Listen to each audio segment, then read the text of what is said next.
Hey guys, how is everybody doing today? So someone asked me a question in one of the comments on one of my videos and said, Mark, have you ever been poor, like from gone from rags to riches?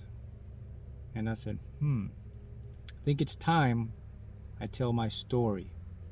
So this is my story. I'm sure there's videos I put in with my journey and my story, but this one I'm going to put everything together. So let me tell you the story of Mark Haughton. So I was born a very small island in the West Indies, Jamaica.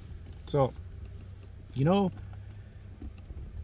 when I was born and when I came into this matrix, this prism here, a lot of things happened on my journey here. So it started with my mom, the person I chose to bring me into this world here.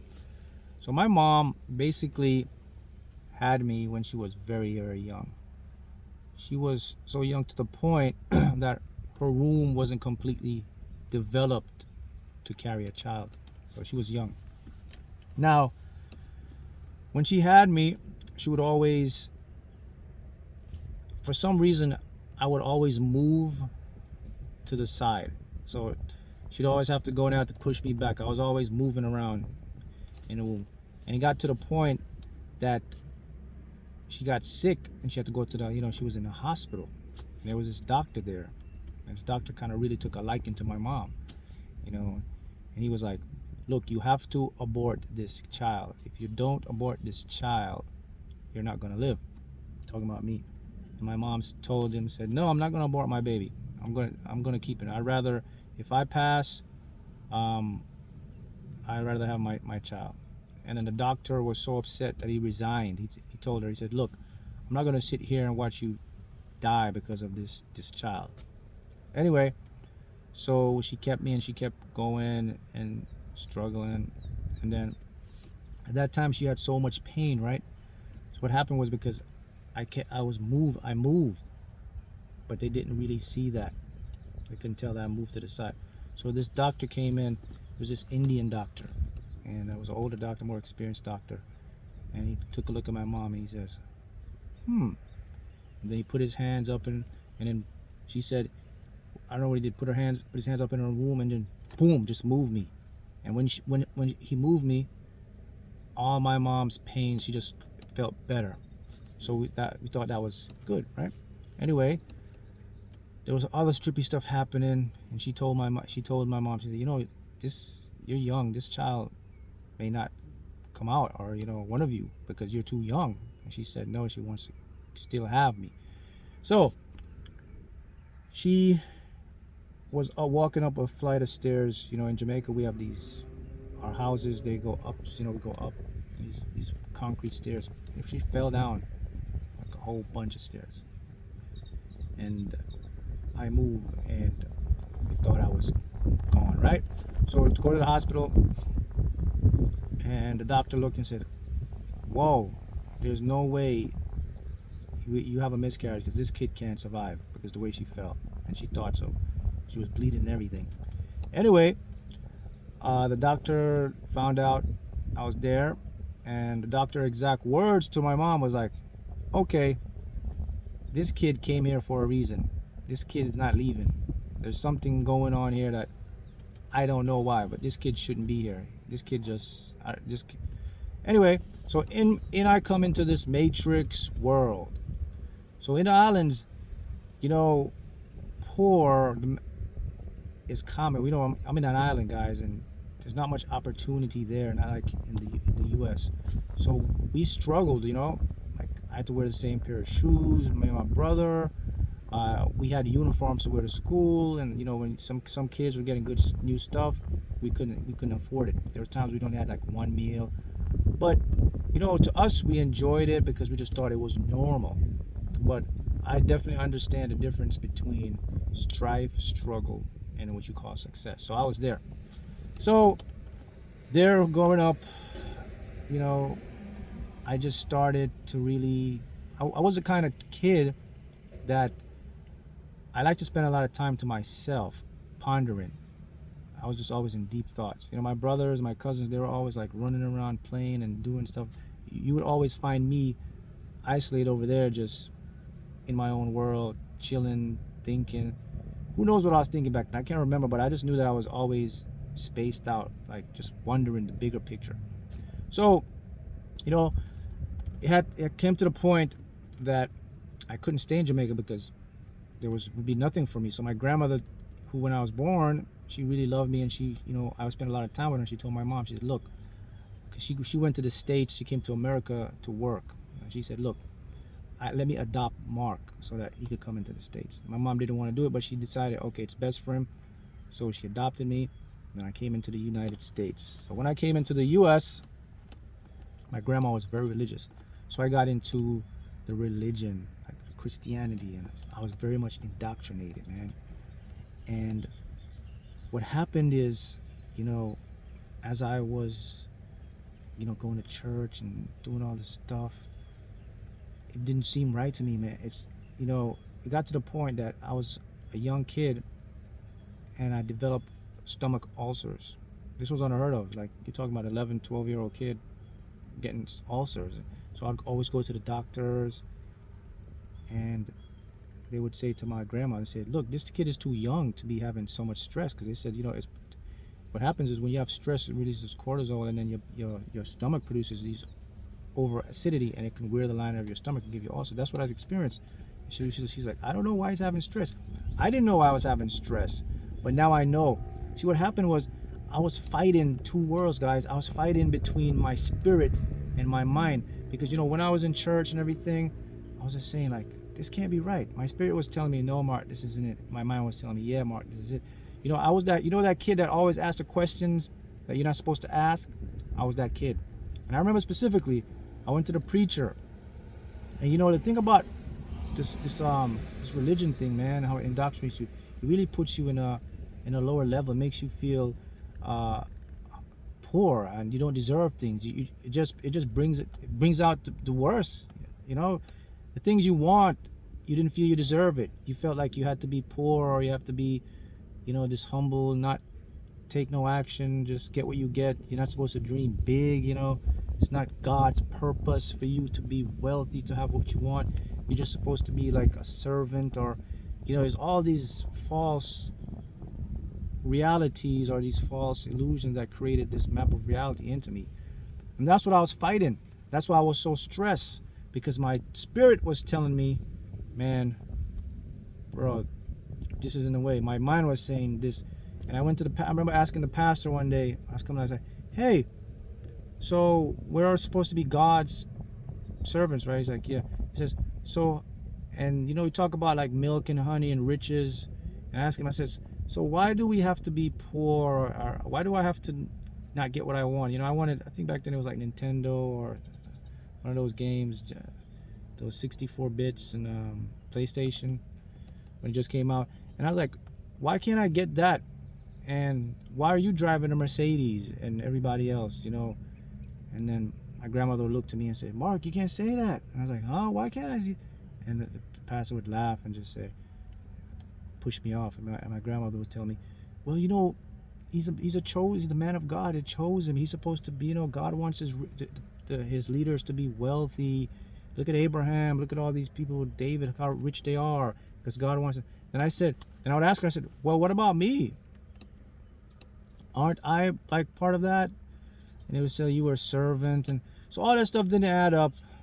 So anyways, I kept battling with that. And it all changed. So my grandmother, of course, she got sick. And, you know, she passed away. And when she passed away, that's when it changed everything for me. Because I remember, now before she passed away, you guys know this story. Like, I used to drive her around. And the minute she passed away, when she was sick, I knew it was inevitable. I'm just fast forwarding this story, so I'm just putting it together.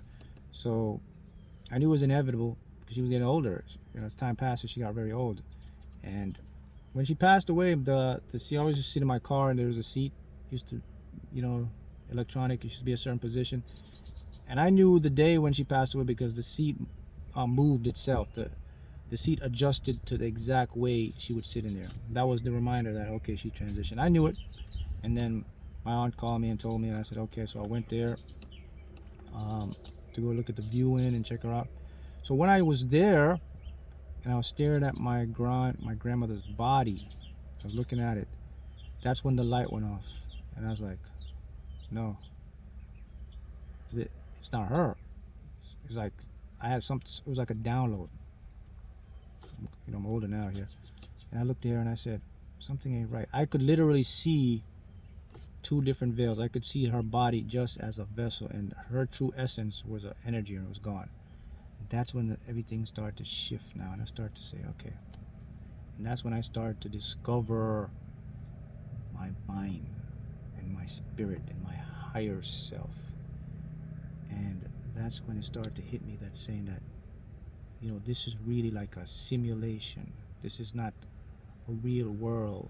It's not reality. And I started to study up on the mind and everything. And then when I look back now, I realized why I was so sick as a young kid and why I had these ulcers. Because both minds were fighting each other. And my authentic self was telling me, you have to go here. And just shows you how powerful your regular mind is, your ego, how it can just deceive you. And then what happens is, you know, when you've been indoctrinated or brainwashed, programmed by the matrix, by religion, by all these things, you know, it really takes your power away. Because I was there. I felt, you know, inferior. You know, every time I dreamt bigger, I want success, there would be this guilt. Like, no, you can't have that. It's not good.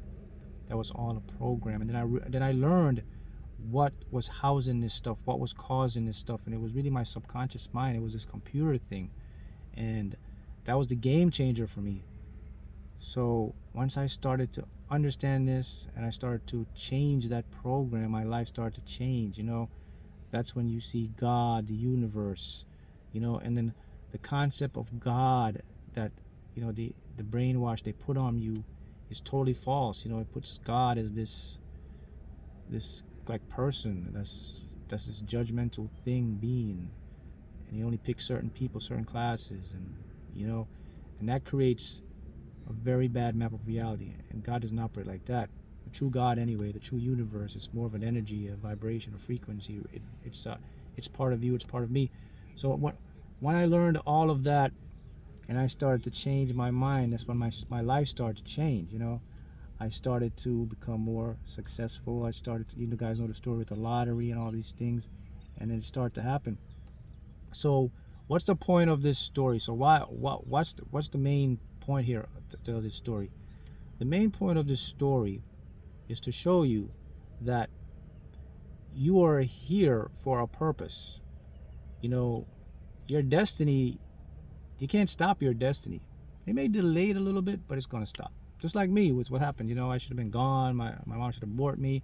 When I fell down a step, I should have been gone. And, you know, still I'm here. So the point is that we all choose our overall purpose when we came here.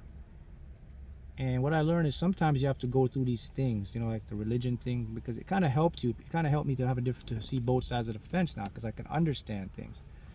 But the main point is this, guys, you all have this inner spirit, a knowing, and that's what you need to listen to.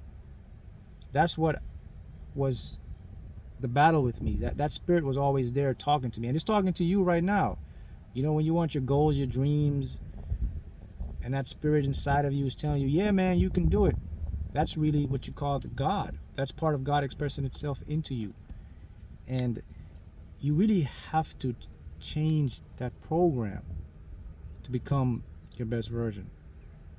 So if there's anything stopping any one of you guys, it's really a belief or paradigm that you hold within the unconscious mind. And many of you, I bet you have similar stories to mine, and you're probably going through the same thing I was going through, and you're wondering, like, man, is it possible for me to have that, for me to become successful, for me to get what I want? 100% possible, because now, you know, once you understand this concept, and then now you start to see the world as a different place. You start to see the world as not this material thing. It's really an immaterial thing. It's really like a simulation type of thing here, where you really affect the outside world internally, and that was the game changer. And So you really have to be locked in to your mind to know your feelings. You have to really trust that spirit inside of you. You can't really trust the mentality part of you because it just picks up what the matrix is advertising. And that was very profound, when that happened, because I look back now and I see all how things line up, and it just solidifies to me in my mind that this is really true. We all choose our family, our parents. We all choose when we come here. We all have a overall destiny. We all have this purpose, and you're going to fulfill your purpose one way or the other. But I mean, I'm here as a bridge to kind of give you the cut out the middleman. So if you're struggling and all this, now you can know that, hey, go into and trust your feelings, that your inner guidance system, you could call it, because it's gonna lead you, to your true passion. And when the profound thing is, when that chair moved, the seat moved, and then when seeing her body, it just turned the light on, and I knew automatically, like, nah, this world isn't what it is. There's more beyond this. And then as you delve deep into it, you understand. So that's my story. That's how I came here, and I'm doing what I'm doing, and this could be motivation for you, because I'm sure you have stories like this, guys. All right? Remember that. Thanks.